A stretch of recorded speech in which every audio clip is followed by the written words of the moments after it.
anyway, and we had all this stuff about snow. I'm very confused. I know it's easy to poke fun at the weather guys and gals, but on my phone app this morning, on one part of the app, it's showing 0% chance of precipitation all day, and on another part of the same app, it's showing 80% chance of frozen mix. So I don't know what we're going to get, but anyway, I hope you can stay warm, and if we do get that frozen mix, be safe today.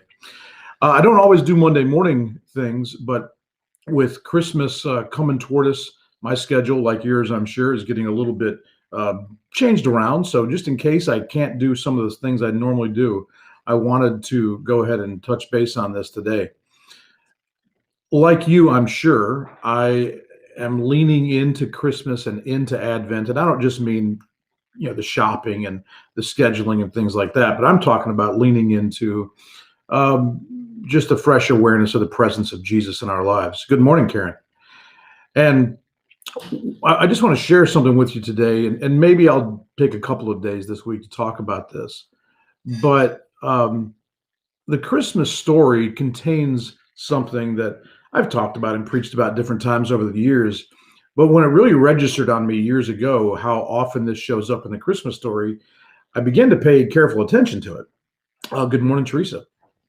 Let me just read you a few texts. Hi, Roxanne. Luke chapter 1. Zechariah, this is after he is in the temple and the angel appears to him and tells him he's going to become the father of John the Baptist. Zechariah was shaken and overwhelmed with fear. But the angel said, "Don't be afraid, Zechariah." A little later on in Luke chapter 1, verse 29, the angel shows up to Mary. Confused and disturbed, Mary tried to think what the angel could mean. "Don't be afraid, Mary," the angel told her. Over in Matthew chapter 1, this is when Joseph has his encounter.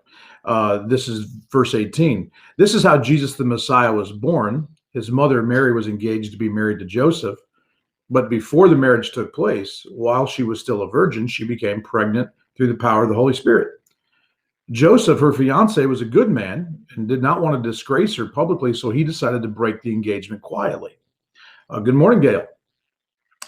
As he considered this, an angel of the Lord appeared to him in a dream. "Joseph, son of David," the angel said, "do not be afraid." Are you starting to pick up on a theme here? Look at Luke chapter 2, verse 8. "That night there were shepherds in the fields nearby guarding the sheep. Suddenly an angel of the Lord appeared among them, and the radiance of the Lord's glory surrounded them. They were terrified. But the angel reassured them. 'Don't be afraid,' he said." Now, let's jump forward 33 years to Matthew chapter 28. And this is when the ladies go to the tomb to finish the preparations and doing the things that they would do for Jesus' body because they had to bury him so hastily. This is Matthew 28, verse 5. The angel said to the women, "Don't be afraid." A little later on, Matthew 28, verse 10, Jesus is speaking now to his followers, and he says, "Don't be afraid." You can honestly say, this is what really began to click for me, that Jesus' physical interaction with the human race, I mean, from literally his conception on through his resurrection, it was bracketed by the words, "Don't be afraid." Good morning, Susan. We will be praying for you, by the way. Apparently, when Jesus shows up, the initial response, very often on our part, is fear. And in all the instances that we were reading there out of Matthew and Luke around the time of Jesus' birth, what's really interesting is that all of those people were longing for the Messiah. They were yearning for the Messiah. And then in the later parts around the resurrection, these were people who knew Jesus and they loved him. And still, when they encountered him, what they experienced initially wasn't joy, it wasn't excitement, it wasn't eagerness. The first thing that hit them was fear. And I'm sure a lot of that simply has to do with, a physical angel showing up in all of his glory and everything else. But in some of the instances we read, a moment ago, it wasn't about the sky being filled with angels. It was with the shepherds, but other times it was a very personal thing. In Joseph's case, he saw the angel in a dream, and yet still he had to be cautioned. Don't be afraid. Um, and I think that there was good reason for the fear, for the shock that went beyond just the physical manifestation of an angel. I think it was because Jesus was being revealed to these people in a brand new way, in a very powerful way.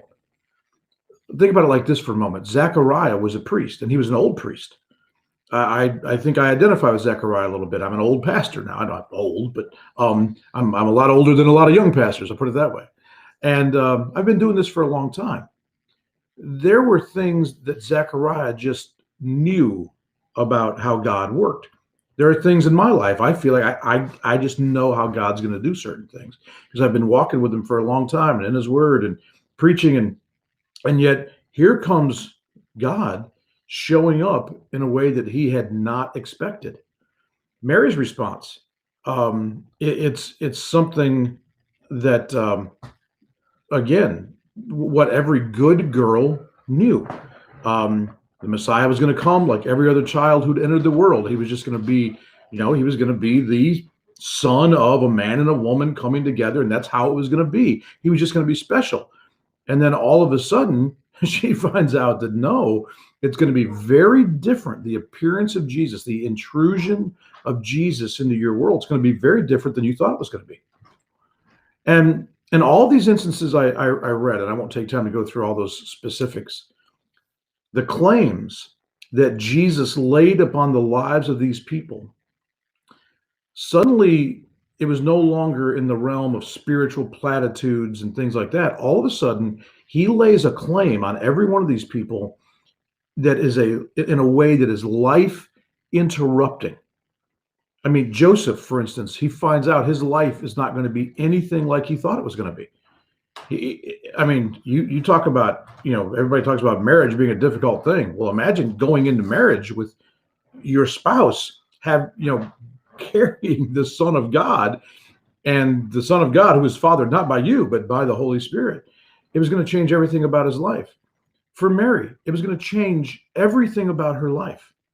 For Zechariah, an old man, suddenly finding out he's going to become the father of a brand new baby, everything was going to change. It was no longer about, well, God works in mysterious ways. It was like, wait a minute, God's working in my life in mysterious ways. And they're not just mysterious, they're kind of unsettling ways.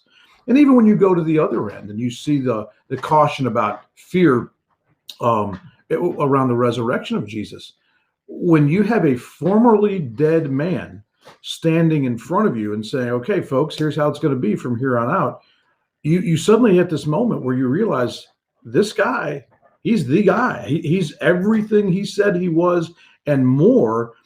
And that means that his plan matters more than my plan. It means that his priorities need to become my priorities because he's the man. And in all of these cases, these people are just sort of peremptorily informed that their lives don't just figuratively belong to Jesus, they literally belong to Jesus. And him showing up in their lives in the way he showed up, it means that now they are being called to dive into his kingdom, and their involvement in his kingdom and his life is going to be all consuming. And that, I think, is really at the root of a lot of the fear that we tend to feel when we realize, wow, Jesus wants to really break in. Because most of the time, let's be honest, we're praying, God, show up in my sickness and make me well, or show up in my lack and give me provision, or show up in this confusing thing and give me wisdom or direction. That's all great. But Jesus doesn't just show up to give us those things. He shows up to make some claims on our lives and to show us, hey, I need you to be all in on who I am and what I'm about, and all in on your place in my plans. This is Jesus speaking. So, like I said, I'll dive into this a little bit a couple other times, maybe during the week. But I just want to really urge you to be honest about any kind of fear you feel sometimes will just come and move and break into situations. And I realized at times in my life, I'd love to say this used to be something, but the truth of the matter is it still is something for me sometimes. When I have to pause in my praying because I realize I'm asking Jesus, come on, break in. Let there be a new advent. I need you to show up in this situation, in me, in this circumstance. And sometimes I'll hesitate because I realize that when he comes, he doesn't just come and like fill your order for you. When Jesus comes in, he says, hey, I am now the center of attention, and my priorities and my plans become the ones that are most important. Are you willing to let me do what I want to do in and through you when I show up? Or are you just asking me for something special, but you'd like to handle the rest of it yourself? Does that make any sense? I think that's a big part of Advent. I hope God will minister something to you about that. And that'll give you grace and courage to face down the fear. Because on the other side of the fear is the presence. On the other side of the fear, like the shepherds found out, is the joy. On the other side of the fear, like the apostles and the ladies found out, is the purpose and the calling and the shared life of God. So anyway, I hope that ministers to you today, and I hope you have a warm and wonderful rest of your Monday. Look forward to meeting up with you again later on this week. God bless.